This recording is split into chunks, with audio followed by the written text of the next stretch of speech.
तो नमः शिवाय। मैं ज्योतिष देवज्ञ पंडित देवेंद्र द्विवेदी, शहडोल मध्य प्रदेश से। मित्रों, शनि का राशि परिवर्तन 29 मार्च 2025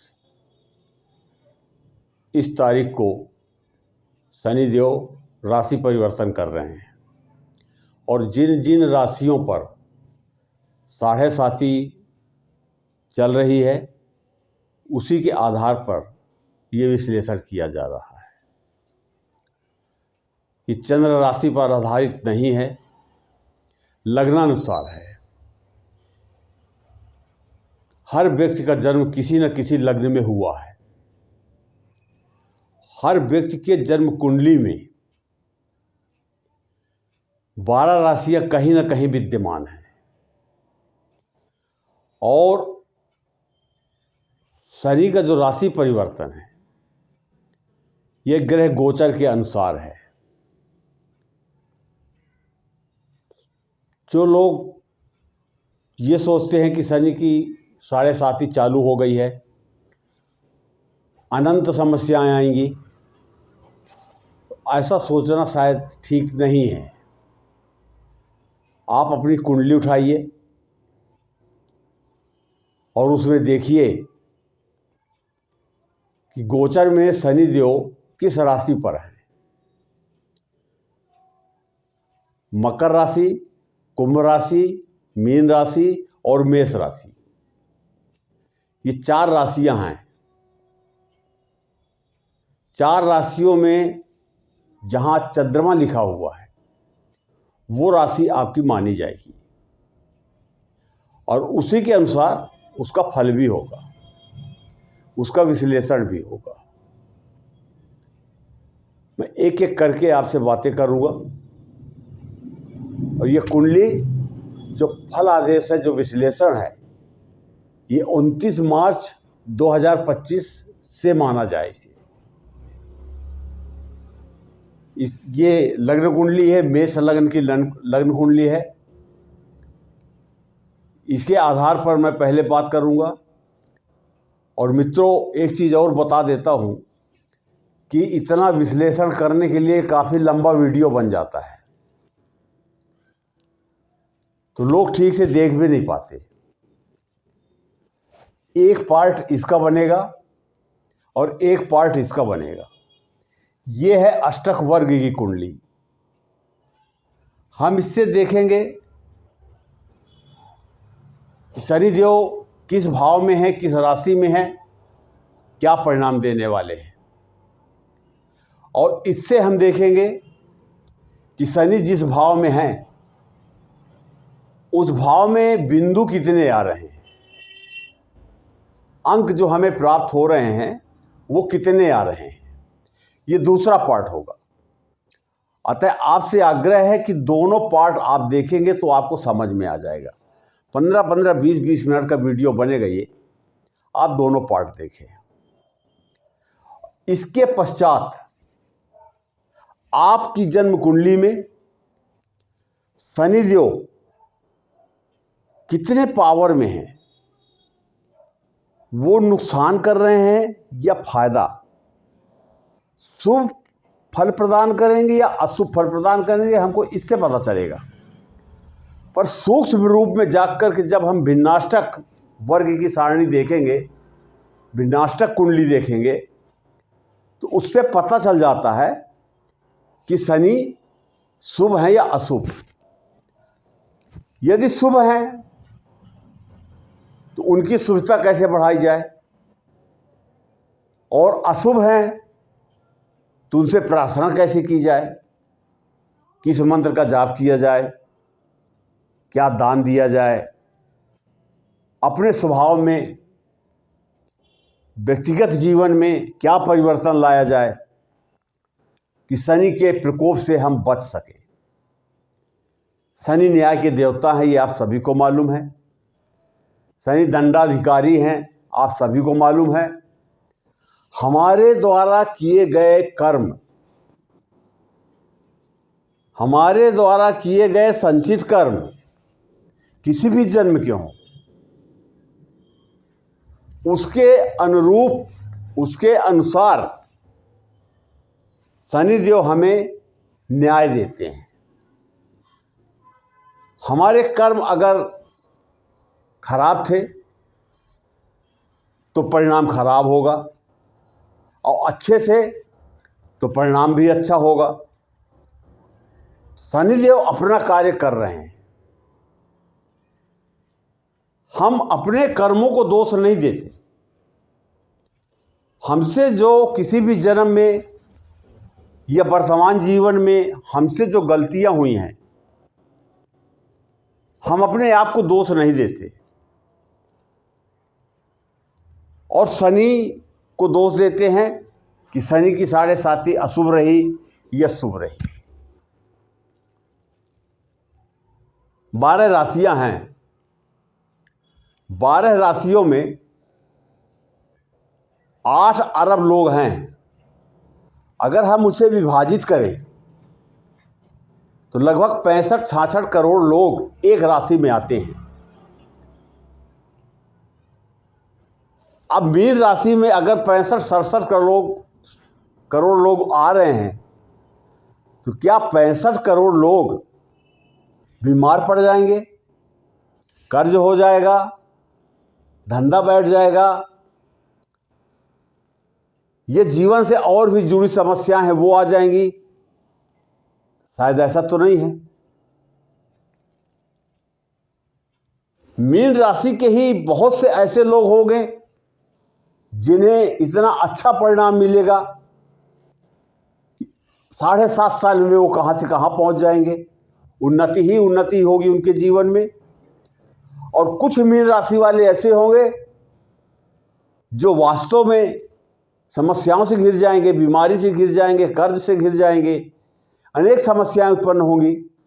हैं दोनों की मीन राशि, पर इसके पीछे एक सिद्धांत है, हमारा कर्म, कर्म दोष। कर्मानुसार हमें परिणाम प्राप्त होते हैं। फिर भी यदि संकट है, समस्या है, तो हम क्षमा प्रार्थना करके, मंत्रों की साधना करके हम उस कष्ट को कम कर सकते हैं। समस्याएं समाप्त नहीं होती हैं, कम हो जाती हैं। कुछ ना कुछ अंश जो है भोगना पड़ता है। यहां पर मैं मेष लग्न की कुंडली लिया हूं। एक हमारे बहुत प्रिय हैं, उनके अनुरोध पर यह विश्लेषण कर रहा हूं मैं। अब इसमें शनि महाराज कहां पर आएंगे इस कुंडली में, उनकी राशि क्या है, क्या परिणाम होंगे, मैं इस कुंडली से बात करूंगा। और फिर उसके आधार पर इस अष्टक वर्ग की कुंडली पर आऊंगा और फिर नाष्टक में जाऊंगा। आप विश्वास कीजिए, इस कुंडली का जब हम विश्लेषण करेंगे इसमें हमको अंक प्राप्त होंगे। अभी अंक नहीं लिखे हुए हैं, जब इसके आगे मैं जाऊंगा तो अंक लिखूंगा। और इस व्यक्ति के जीवन में कितनी समस्याएं आएंगी ये मैं बता दूंगा, क्योंकि इनकी मीन राशि नहीं है, इनकी वृषभ राशि है। चूंकि कुंडली मेष लग्न की है, तो मेष लग्न की कुंडली में 12वां भाव जो है, द्वादश भाव, व्यय भाव, यहां मीन राशि आ रही है। तो इनको फर्क नहीं पड़ेगा। पर जिन जातकों की मकर, कुंभ, मीन और मेष राशि है, वहां चंद्रमा अंकित है, उनको फर्क पड़ेगा। चलिए आगे बढ़ते हैं। 29 मार्च 2025 को शनिदेव का राशि परिवर्तन होगा। मकर राशि में अभी शनिदेव विराजमान है 29 मार्च तक, और 29 मार्च से के बाद ये अंतिम चरण है मकर राशि का। और 29 मार्च के बाद कुंभ राशि में शनि प्रवेश करेंगे। कुंभ राशि में अंतिम चरण चालू होगा, तीसरा चरण चालू होगा। मीन राशि में पहला चरण चल रहा था, दूसरा चरण चालू होगा और मेष राशि में प्रथम चरण चालू होगा 29 मार्च 2025 से। अब कहने का अर्थ है कि मकर राशि लगभग 4 महीने के बाद 7.5 से मुक्त हो जाएगी और तीसरा चरण कुंभ राशि में आ जाएगा। अब एक भाव आगे एक भाव पीछे, जहां शनिदेव जिस राशि में बैठते हैं, एक भाव आगे और एक भाव पीछे प्रभाव होता है। यहां पर शनि महाराज, ये जो 12 लिखा हुआ है, यहां पर शनि महाराज, ये शनि मैं पहले से लिख दिया हूं, 29 मार्च 2025 को प्रवेश करेंगे। ये दूसरा चरण होगा। जब यहां पर दूसरा चरण होगा तो उसकी अगली राशि मेष राशि है, तो पहला चरण हो जाएगा। अब हम कर्क भाव का फल करते हैं। देखिए, जन्म कुंडली में 6, 8, 12 ये 3 भाव जो हैं बहुत ही अशुभ भाव हैं और इन भावों का परिणाम जो होता है बहुत खराब होता है। यहां सिर्फ शनि की बात है। शनि के अतिरिक्त भी 8 ग्रह और शेष बचते हैं, वो भी अपना परिणाम देते हैं। फिर जन्म कुंडली में जिसकी भी जन्म कुंडली होगी, किसी न किसी ग्रह की महादशा चलती है, उसके बाद अंतरदशा, प्रत्यंतर दशा, ये भी दशाएं चलती हैं। ये जन्मकालिक है। इस कुंडली में वर्तमान में राहु की महादशा चल रही है 29/6/2018 से लेकर के 29/6/2036 तक। अंतरदशा शनि की चल रही है 5/8/2023 से 11/6/2026 तक। इसका भी प्रभाव इनके जीवन में होगा और उसी के आधार पर ये इनका जीवन जो है संचालित होगा। अब बात करते हैं भाव की, भाव फल की। यहां पर शनि महाराज बैठ करके गुरु की राशि, मीन राशि, गुरु की राशि में शनि देव बैठ करके क्या करेंगे? चलिए 29 मार्च के पहले की बात कर लेते हैं। पहला चरण, जिन जातकों की मीन राशि है, तो पहला चरण जब चालू हुआ आज से 2.25 साल पहले, अनेक समस्याओं से ये घिर गए। खासकर जो मेष लग्न में जिनका जन्म हुआ है उनकी बात मैं कर रहा हूं, क्योंकि यहां भाव की भी बात कर रहा हूं, इस बात का ध्यान रखिएगा। अलग अलग लग्न कुंडली में मीन राशि अलग अलग भावों में होगी, पर यहां पर मैं मेष लग्न की कुंडली की बात कर रहा हूं। फिर से रिपीट कर रहा हूं, अच्छे से समझें कि 10, 11, 12 और 1 इन राशियों में अगर चंद्र लिखा हुआ है, लग्न आपकी कुछ भी हो तो वो आपकी राशि है। इस राशि में शनि देव जब प्रथम चरण में आए तो सबसे पहले शनि देव क्या करते हैं? व्यक्ति को रोगी बना देते हैं। धीरे धीरे रोग बढ़ता है, डॉक्टरों का चक्कर लगता है, दवाइयों में व्यर्थ पैसा खर्चा होता है, दवाइयाँ फायदा नहीं करती हैं, हॉस्पिटल में एडमिट भी होना पड़ सकता है और पड़े भी होंगे लोग, दवाइयों में खर्च भी हुआ होगा। ये 100% मैं बता रहा हूं। कर्ज भी हो गया होगा, धंधा कमजोर हुआ होगा, सामाजिक प्रतिष्ठा कम हुई होगी, परिवार में कलह होना, परिवार में आपस में एक दूसरे की भावनाओं का सम्मान नहीं करना, आदि आदि जितनी समस्याएं जो हम अपने जीवन में भोगते हैं, जितनी समस्याएं हैं, मीन राशि वाले बहुत प्रताड़ित हुए होंगे, ये बिल्कुल सत्य है। पहला चरण समाप्त होने वाला है, 29 मार्च 2025 को दूसरा चरण आ जाएगा। फिर भी खर्चे आपके बढ़े रहेंगे, दूसरे चरण में भी खर्च आपके बढ़े रहेंगे, क्योंकि ये व्यय भाव में, मेष लग्न की कुंडली के व्यय भाव में शनि महाराज गोचर कर रहे हैं। अब यहां पर भी ज्योतिष के अनुसार बोलूं या अनुभव के अनुसार बोलूं कि ये भाव ही गलत है। थोड़ी राहत जरूर मिलेगी, स्वास्थ्य को लेकर के थोड़ी राहत मिलेगी, क्योंकि गुरु की राशि है, शनिदेव का ढैया, महादशा, साढ़े साती जो भी है, प्रभाव कम होता है। तो शनिदेव यहां पर आ रहे हैं। ऐसे व्यक्तियों को हनुमान चालीसा का पाठ नित्य प्रतिदिन करना चाहिए, जिससे शनि महाराज शांत हो। अब बात करते हैं शनि महाराज की दृष्टि की, कि शनि महाराज की दृष्टि अशुभ मानी जाती है, कि जहां शनि महाराज की दृष्टि पड़ती है वहां नुकसान ही होता है। शनि महाराज की 3 दृष्टियां हैं, तीसरी, 7वीं और 10वीं। अब यहां से तीसरी दृष्टि 1, 2, 3 ये वृषभ राशि में आ रही है।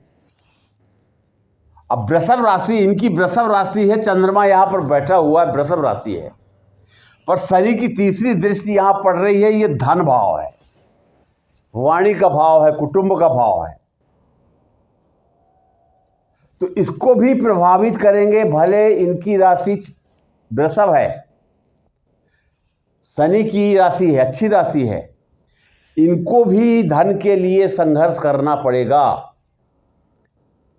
जमा पूंजी खर्च होगी, समस्याएं कम होंगी, लेकिन समस्या होगी। तीसरी दृष्टि का यह है, कुटुंब से थोड़ी दूरियां बढ़ सकती हैं, ये प्रभावित होगी।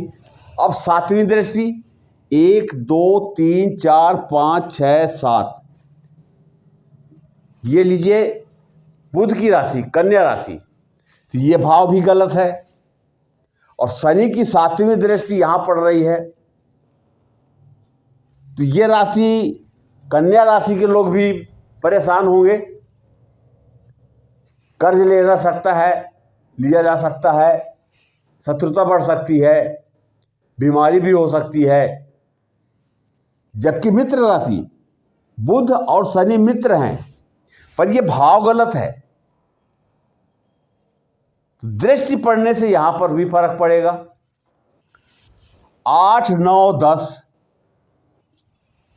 ये नवम भाव, भाग्य भाव, त्रिकोण का शुभ भाव, गुरु की राशि, धनु राशि, भाग्य बाधित होगा। शनि की दृष्टि से भाग्य बाधित होगा। जो कार्य आप सोचेंगे उसमें विलंब होगा, धीरे धीरे अनुकूलता आती है। कहने का तात्पर्य मेरा, आपसे बातें करने का जो अर्थ है वो सिर्फ मीन राशि को लेकर के नहीं है। मीन राशि के साथ साथ और भी राशियां प्रभावित होती हैं। शुभ दृष्टि है, अशुभ दृष्टि है, और भी प्रभावित होते हैं।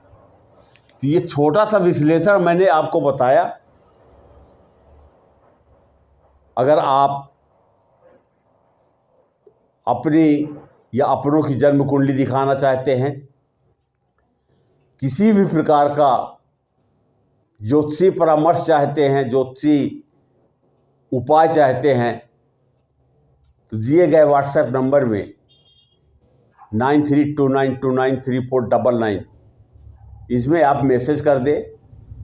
एक निवेदन मैं आपसे और करना चाहता हूं, और शायद मेरे निवेदन को आप स्वीकार करेंगे। मित्रों, जब किसी भी व्यक्ति का फोन आता है और मैं फोन उठाता हूं, सबसे पहले वो अपनी समस्याओं को कहना चालू कर देते हैं। समस्याएं हैं, बीमार हैं, कर्ज हो गया है, धंधा नहीं चल रहा है, सस्पेंड हो गए हैं, आर्थिक तंगी है, घर में कलह है, माने समस्याओं की लिस्ट अनंत है। लोग हैं, लोगों की समस्याएं अलग अलग हैं। तो मैं आपसे आग्रह करूंगा कि सिर्फ आप अपना नाम, जन्म तारीख, जन्म समय, जन्म स्थान मैसेज करें और अपनी समस्या ना बताएं, क्योंकि आप अपनी समस्या बता देंगे तो फिर आपको जन्म पत्री दिखाने का अर्थ ही नहीं है। आपकी जन्म पत्री आपकी समस्या मुझे बताएगी, मैं आपको बताऊंगा।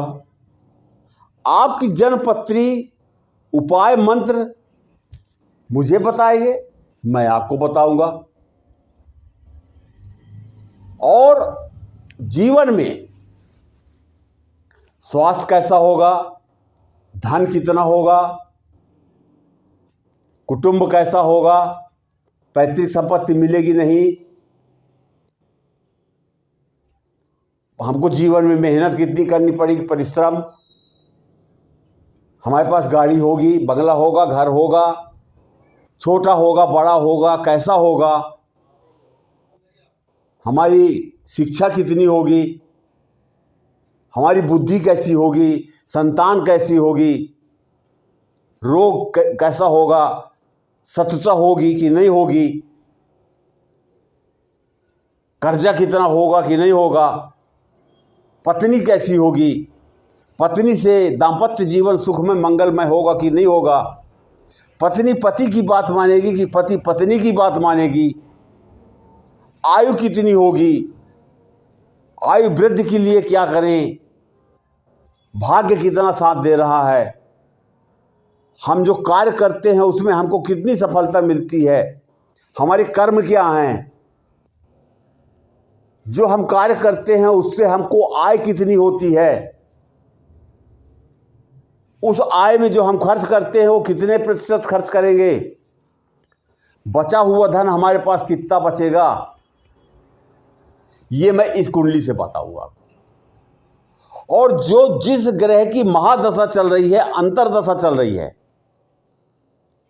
वो वर्तमान में आपके जीवन में शुभ परिणाम देंगे या अशुभ परिणाम देंगे, ये भी मैं आपको बताऊंगा। एक एक पॉइंट में बताऊंगा आपको। और 9 ग्रहों के चक्कर में आप लोग ना फंसे। वर्तमान में जिस ग्रह की महादशा चल रही है, जिस ग्रह की अंतरदशा चल रही है, विशेषकर उसके लिए सोचें, उसके लिए हमें क्या करना चाहिए, क्योंकि दशाएं तो बहुत लंबी लंबी होती हैं। जैसे राहु की दशा 18 वर्ष है, शनि की 19 वर्ष है, शुक्र की 20 वर्ष है, पर इन महादशाओं में बीच बीच में अंतरदशाएं आती है, साल, 1.5 साल, 2 साल के लिए प्रत्यंतर दशाएं आती है। तो समय का चक्र जो है चलता रहता है, ग्रह गोचर चलते रहते हैं। तो मेष लग्न की कुंडली के बारे में मैंने आपको बताया। अब इस कुंडली का दूसरा पार्ट जो है आप आवश्यक रूप से देखिएगा। ऐसी कुंडली तो आप विश्लेषण बहुत देखे हैं, लेकिन ये विश्लेषण या तो न देखे होंगे या कम देखे होंगे। और इससे हम निष्कर्ष पर पहुंच जाते हैं कि अब हमें आगे क्या करना चाहिए। और मैं विश्वास के साथ आपको कह सकता हूं कि मैं आपकी कुंडली का निचोड़ नीचे ला करके एकदम से एक बिंदु पर खड़ा कर दूंगा। और जब आप उसको पकड़ लेंगे, वही उपाय करेंगे, उसी मंत्र का जाप करेंगे, आपका जीवन सफल हो जाएगा। ये मेष लग्न की कुंडली है। लग्न में राहु, दूसरे भाव में चंद्रमा, तीसरे में शनि, चौथा खाली, पांचवें में गुरु।